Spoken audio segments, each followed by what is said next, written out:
All right, we're going to be going right into databases now. Now, I think I'm going to basically do this chapter. I might do a theoretical one after this, but this is meant to kind of get yourselves going a little bit into Access. There's going to be an explanation of a database here. There's going to be some basic database concepts here. I've been doing databases for 30 years, and I'll try to keep my excitement down here and not like charge too far ahead on some of this stuff. But you're going to see, especially when we start talking about queries and things, why this is definitely going to be several steps up from Excel. All right. So, what I want to do is, I think my big plan, at least for this one, is I'm going to go all the way through 8.1.5, and then I'll come back later and I'll do 1.6. All right. So here we go. Let's try this out. Access 1. And then, so we're actually going to get right into the basics of creating a database. So they're going to talk. This is sort of just a quick thing about the use case they've got here. They've got some kind of company. It's wonderful, great. But now the deal is they're going to hit a point. Any company is going to hit a point that a spreadsheet isn't enough, right? It's enough to sort of store some basic data, but at some point they're going to want to go beyond this. And when it comes to databases, Access, and then there's an open source version as well, and I don't know, there's a few others too. This is basically a client side database. These are programs that basically run on your laptop or PC or whatever, just like Word and Excel does. The thing is, the vast majority of databases don't. The vast majority of databases are now either running up in the cloud or they're running up on some kind of servers. But this is a really good sort of, I would say, a starter database, but it can certainly be used by businesses or even like your own personal stuff. I used to teach a databasing class where in Access, where basically they had to create databases track data that they were interested in, and that was, some of the use cases they came up with pretty exciting. So this is also in the category of a relational database, and we'll talk more about what a relational database is, but a relational database consists of tables. And in this case, this particular use case is going to be using 5 tables.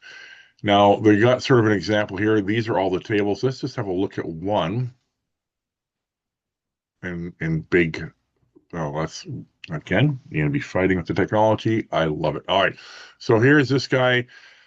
I'd really like just to, yeah, that's fine. All right. So what I want you to notice, see how this data is two-dimensional. You have basically columns and you have rows. The book will talk about this too, but let's talk about this now while we're looking at the data. This data here is all about shippers. I suppose that's, shipper's name is Shipper Flooring. This is their contact, their phone number, their email address, their actual address, and so on. And is there more stuff? Probably, yeah, where that thing is, and then the billing notes or whatever. Who knows? Who knows what that is? But these are basically rows. Now, the book is, of course, calling them records right now, and that's fine. Records and rows are almost synonymous here at this level. But anyway, so we got rows, and you can imagine a row is one instance of a shipper. Okay, one instance of a shipper. You are one instance of a student. I'm one instance of an instructor, a very tired one at this point.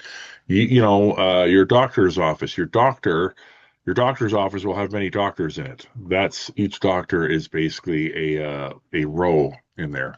Now we're looking right now at what did I click on? The truck type. Okay, so these are apparently truck types. And so each row represents a truck type and information about one specific truck type. All right, and then if I'm going over to this dude, and what we're getting here is, again, I missed it, loads. Yeah, I don't know if I want to talk about that one yet. That's going to be a little bit, well, I know, each load, sure. Each row is an instance of a load.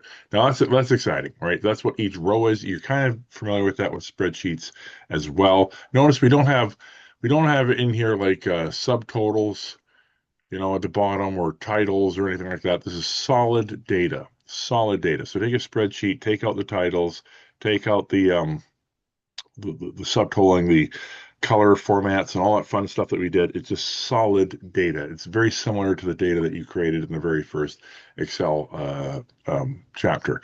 Now, the other thing that's coming up, and I guess I'll go back to this guy, because this guy also has columns, and each column is an attribute of the particular row. So if each row is a shipper, there are attributes or columns that describe the shipper. This phone number describes this shipper. This contact describes the shipper. It's the contact for Sabu flooring or whatever. This is the address. It's the address of Sabu flooring. This is the email for the contact of auto suppliers. So a database basically has rows, or you'll see them being called records sometimes, and columns or attributes. All right. So let's move on now.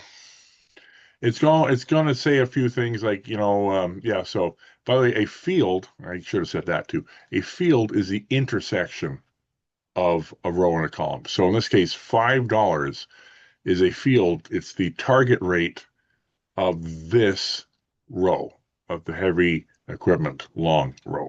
All right.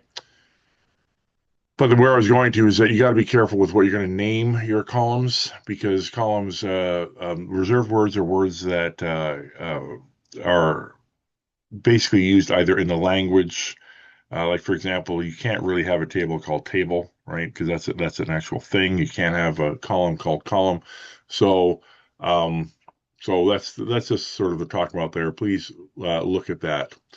It'll save you some grief. So now we're going to go ahead and create a database.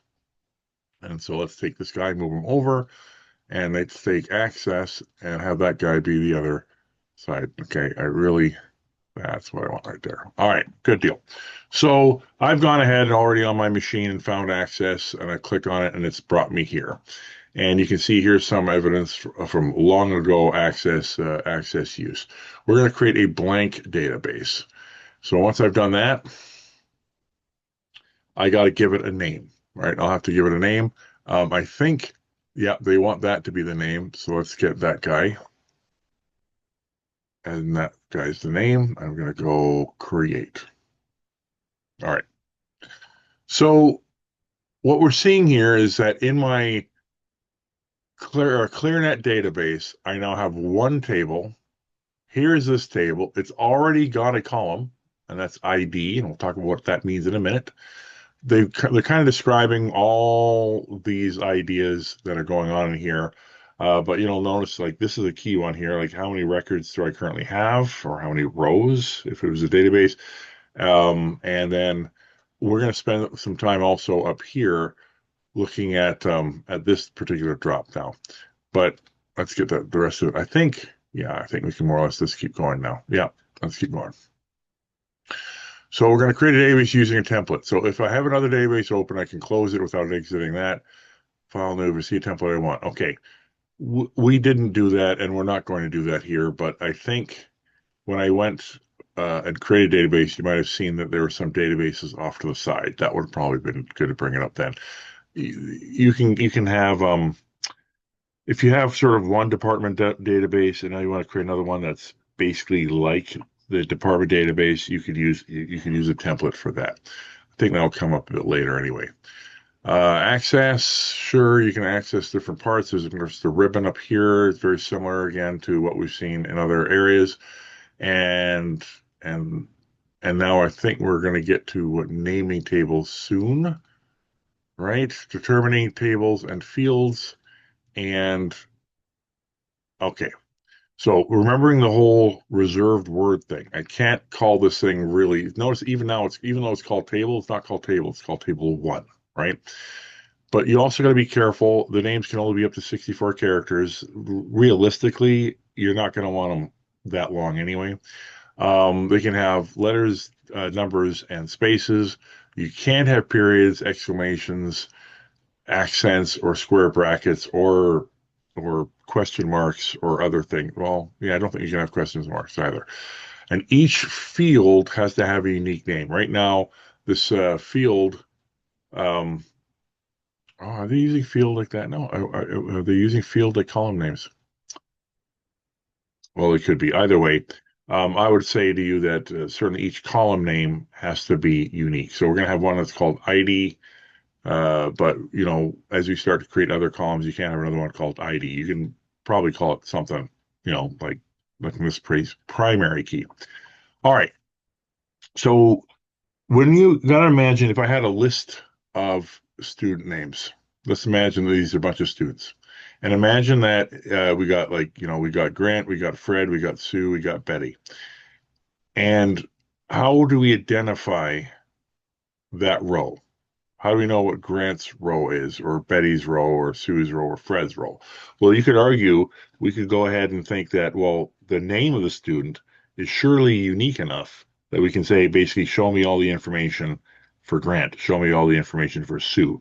I hope you realize by now that's not even close, because, of course, there's plenty of Grants, plenty of Sue's, plenty of other names, Mohammed's. There's plenty of names in there, right? So you want typically to have a value that's going to identify the row, something that's going to be a unique identifier that's going to identify the row. Now, sometimes, like most of us come in with I don't even know if that's actually true. I was going to say that the social security number, for example, is a unique identifier. It does uniquely identify a person. That said, does everybody have a social security number? And I know I was, as an immigrant to this country, I did not have a social security number for the first 2 weeks. Would that mean that I couldn't be a student at Dakota Tech for the first 2 weeks because there'd be no way to get me in here? No. So it's considered bad form to use things that, like social security numbers or phone numbers, to be truly unique identifiers. We'd want to have basically some kind of autonum that kind of rips along the side. And that autonum, the fancy name for that, by the way, is a surrogate key, but you're never going to want to know that at this level. But an autonum is a pretty good deal, and it's going to be like 1, 2, 3, 4, and so on. So let's go on now to the point that we're actually entering the data. So we're gonna, oh, actually not quite yet though. So let's here I'm gonna basically click to add. Yeah, so this is gonna be a column. So in the case of the primary key here, we're assuming it's gonna be numeric. It's going to be an autonum. But here are some other data types that you can actually choose from. And they have a beautiful little chart here. So longer text.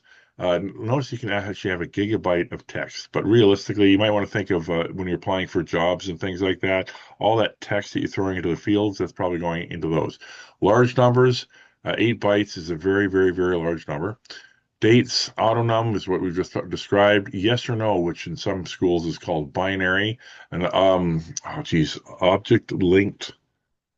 I can't remember what the E stands for. Embedded, maybe. Anyway, that's sort of, well, it's even saying it's an image graph or some kind of object that's actually inside the table, and you can have links and so on. All right, so it's describing kind of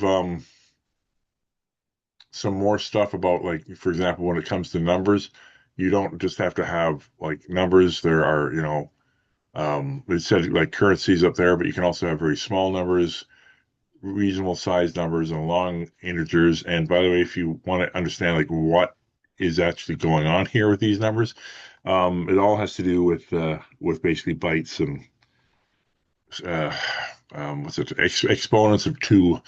But anyway, so look over that. Now we're going to basically start creating a table using the data sheet view, which is, I think, what we're doing here, right? Is that what I'm doing here? Okay.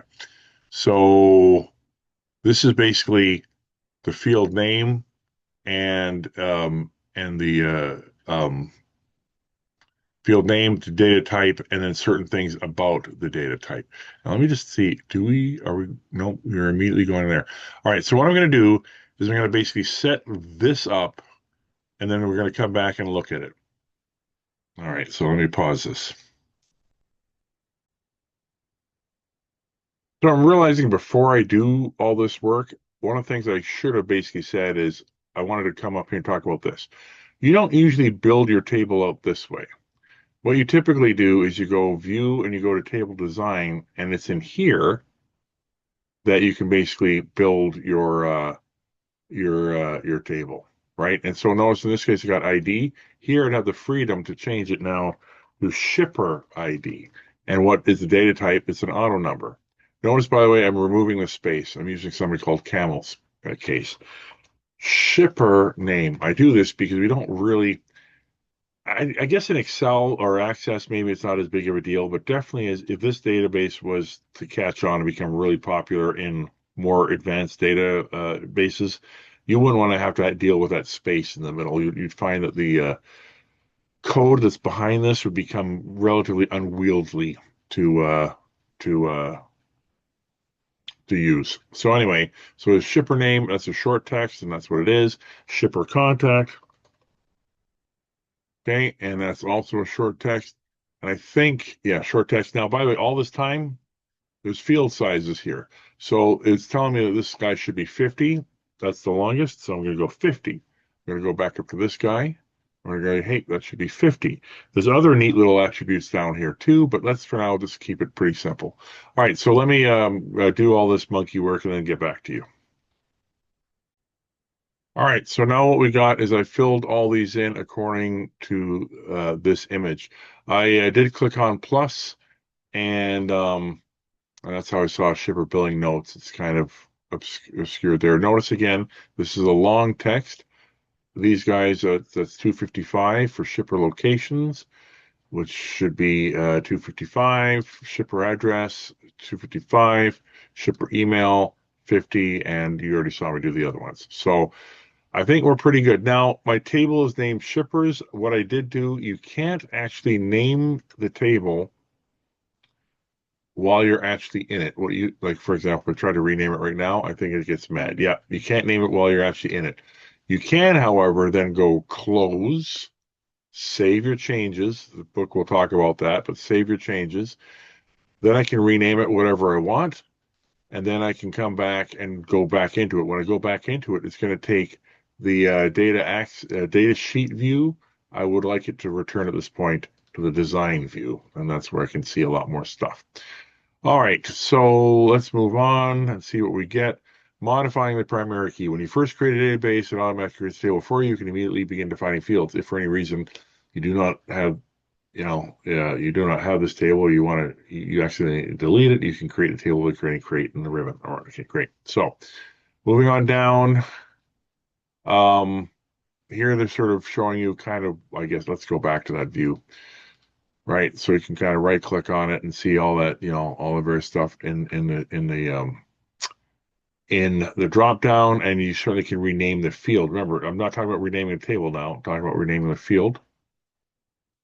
All right, and so they're going ahead and saying, hey, look, you can basically start adding stuff, changing properties, and so on. Now, the reason I wanted to show you this method of going into the design view is that I find this is just easier to deal with than if you're going to go in the data sheet and then have to sit there and figure out where all your properties and stuff are. That's just my view on it. You don't have to agree with me. If you're happy with this, then do it that way. All right. Renaming fields in a table. So sure. Yep. We can rename the tables. Again, I've sort of shown you how to do that in the other one. Make changes to structure. So while creating a table, check to make sure they're correct. If I find a mistake, I can correct it by going backspace until the incorrect is removed. Okay, so basically just standard Windows stuff going on there. I'm going to go back to this. If at any point though, like you're having some kind of issues, it just remember, that first of all, nothing you've done is saved until you've actually clicked save, at least most of the time, right? So if you really had to, you could always bail out and just come back in again. Note too, by the way, the primary key, I forgot to bring that up, but if I'm sitting on shipper name, you'll notice that's not highlighted. When I click up to shippers, that's highlighted. The other clue there is that little key symbol. You can actually have more than one thing be a primary key. Of course, I don't. I'm wondering why it's not doing it now, but you can. I know you can do it even here in Access. Right now, I think we're sticking with pretty simple tables, though. All right, to save a table, finally we click on the save, and you can call it whatever you're going to call it. Right, so shippers is what I called mine. I'm going to go next, and This is talking about going to the design view, which is kind of where I spent most of my time because, frankly, I'm more comfortable in that view. And then checking the structure. You can use design view to check the entries I've actually made. Um, oh, you know what? I probably have done too. I probably maybe shouldn't have. Let's see if that's happening yet. Hang on. No, no, no. I don't want to save the table now. I want to go to the data sheet view. Okay, sure. I'll save it. I thought, yeah, yeah, the book does talk about the idea of resizing columns as well, very much again like Excel, right? So it did talk about that. So now I covered that off. And then closing a table. So you're done with it. You can close the table. Now watch what happens. I'm going to close. Oops, wait a minute. No, no, no. We're going to close the table and the database is still open. This is different than Excel, right? Excel, if you close a worksheet, I guess suppose you could argue you close a worksheet, the Excel's still open. But if you're going to go up here and go file close, that'll actually close the database, right? So, which is fine. But and when you close the database, it's going to want to save any objects that are in it. So anyway, so now let's go to shippers. Now we get to put data in, and I suspect I'm going to be doing all this myself as well. But let's do this now. This one here it does make sense that I can actually start typing like right here, and I can basically type in the ID, which it's going to be S dash zeros. All right, what are you doing to me now? So, all right, I might have to leave and come back on that one because I'm trying to think how do they get that so that that's the S003 is the thing that it's actually working on.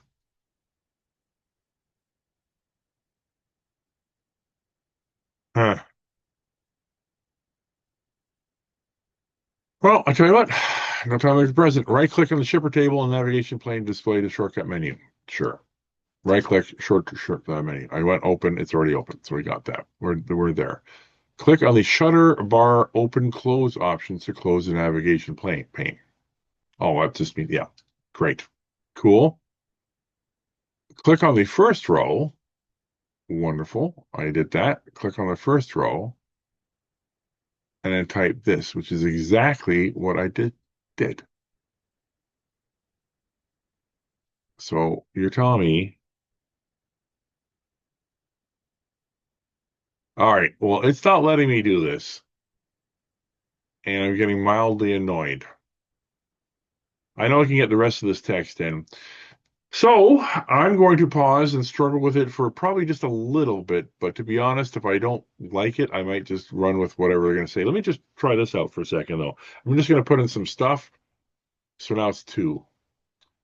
I wonder if some of my previous monkeying around with this has accidentally created a primary, you know what? Actually, now I'm thinking about it. Okay, I got an answer. This is why it's okay. It's okay not to get everything right. I hadn't really caught on to the idea yet that these were going to be the keys S001, S002. This field is numeric, so it does not like me putting an S into it. What I need to do is I need to go here. It's not an auto number now. This is going to be a short text. That's what that's going to be. And now I'd probably want to go back and find out what was I supposed to define that as. So it just said short text, and did they say what it was, like 50 or something ridiculous? Let me just go back. 50. Where are you? All right. Yeah, you're getting the full Grant Spencer classroom experience with this. All right. I don't know, man. You know what? I'm gonna make it 50 just because that's what I'm gonna do. I'm gonna make it 50 because this is just ridiculous. I don't even, to be honest, 50 is a little bit crazy too. So it's S-001. That's like five, right? So let's go 10. Let's go 10. Let's make it 10. All right, we're gonna make it 10. All right. So now what I'm gonna do, I'm gonna get this guy back up and I'm gonna go back to the data sheet view. It's gonna say, do you want to save it? I'm gonna say yes, please do. And now I can basically go S-001 and it works just great. Yeah, there you go. Okay. So I'm going to fill this in and then I'm going to come back. All right. I did all the monkey work. It's all done. So again, taking you step by step through this, but basically I just did it. So here's the deal. First of all the information's right here, right? If you just click on the plus, you can just go and see it all there. And really, as I was proceeding, right? I basically did this row, then I went down, I basically typed the next one, boom, it immediately adds, right? I'm going to add one because in a minute I'm going to have to delete it, I think. So I'm going to just go S. First of all, watch what happens if I go S003, sorry, S003, and I tab off it, and it's letting me do it, right? It's letting me do it, but I think what's going to happen is it's going to say we're not successful because it would create a duplicate. So what's happening here is that as long as I stay on this row, I can have as many things wrong here as possible. But as soon as I come out, it's going to say, hey, dude, you're about to create a duplicate row. What are you doing? Don't be crazy. And so that's kind of what's going on there with the duplicates. Okay, I get it. Yes, thank you. So you know what? Just get out of it, and then now I'm set. The other thing is, I think right clicking, of course, I can delete the record right there. There was an option yet. It's going to say sure because it is not that easy. It's not like Excel where you can basically, delete, undo, whatever. In the database world, it's pretty rigid because there's a lot of stuff running in the background. All right, so let's go ahead and look at this. Making changes. I kind of been showing you, that you can like delete, add, make your various changes, um, and so on. Let's see. Yeah, there's like some kind of autocorrect going on there. Whatever. There's navigations here where you can go to your first row. Like right now, there's only three, so it's not as big of a deal. But you can certainly go here to your first row. You can go to your last row, and you can go back and forth, back and forth. Right. So that's kind of cool. And resizing the columns. I did that already. So that's just me kind of going and saying, hey, look, I can resize this column. Stop. Oh, that was neat. That's not what I want to do, though. I want to do that. Cool. So that's the resizing part. Again, look through all that. And this is the design view, which I have already explored with you. Yeah, I'm happy with that. So let's keep going then. Correcting errors in structure. So uh, that would mean basically not so much creating a row, but if you accidentally created like a column or something like that, and you said, "Hey, I don't really," or this a field, excuse me, a field. If you don't like the field, you can always go ahead and again delete it or rename it. Please remember that changes to structure are pretty darn permanent. So now they're going to do a location table. I think I'm almost to the point that I want to stop though, so I might actually do a location table. Uh, Locations data is shown here. Did they tell us what the structure is for the location table? Did I just miss that? They did not tell me the structure, so are we supposed to guess? Maybe we're supposed to guess what the structure is. All right, so you know what I'm going to do is, again, pause, and I'm going to create this table. Is there lots? I don't think, oh, there's enough. All right, there's enough. So I'm going to create this, and then, because I want to also show you what life is like in the world of two tables. All right, so I'll be right back. Well, another fun session of data entry completed. All right, so here's the deal. Now, notice I've got two tables. Now, when I left you guys, this was collapsed. Now it's expanded. So I now have two tables. And even though it looks like shippers is highlighted, it's actually location that we're looking at. All right. And we got the same deal. If I go to the design view, I actually just kind of went ahead and created them all short text. I'd want to probably go through there and figure out like really, is it like cool that it's all 255? And I'm looking at some of the other things, but I mean, is that cool? I don't know. And then the other cool part here is that we got these are all the keys. It does know that it's a primary key. You can see it right there that it's aware of it's assuming the first column is a primary key, which is a fair assumption. And then, and of course, similar to the other one, I made it big so I can look at all of the information there. The thing I thought was interesting, and I don't think it talks about it yet, is what's going on in all these fields. So I don't want to bore you too much because I know this is riveting already, but we have the primary key. We have some stuff that's describing each of the locations. So each of these are an instance of a location. Most of the stuff is pretty easy to understand. The name type is a horrible, horrible, horrible, horrible name of a column. So, or field or whatever they're going to call it. So don't do that. That should have been maybe location type, but I was trying to keep it pure to the example here, right? And then we come down to this and we'll see, wait a minute, shipper ID. What's going on with shipper ID? Well, shipper ID, these are all pointing to the primary key of a shipper. S001, you might remember, is this guy, S001. Now, it's completely artificial at this point. There is nothing in the code behind this that's hooking them up. This is just me typing in the data. We will get to a point, though, that we actually will have to hook these tables up. All right, but before we do that, let's talk about closing, close, and close. And I think, okay, resizing columns and data sets, great. I think we're good there.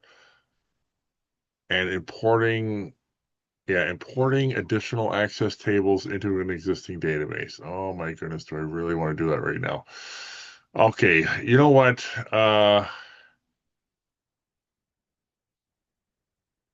Yeah, I would have to basically find that at this point. I'm going to skip this for now and maybe give you another example in a minute. All right, that's probably what I'll do. All right. And now we're going to be done. Okay, so now we're done. So that was a little long disjointed, but that's because we're kind of jumping into a completely new topic. So what I'm going to ask, I will probably go through the rest. Well, not probably, I will go through the rest of this and release this again as sort of either a 2 or 3 parter.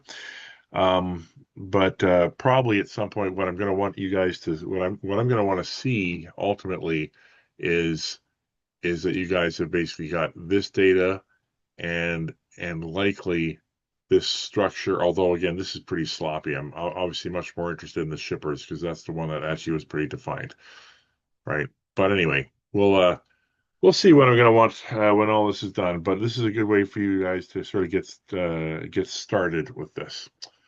All right, good. That's enough for now.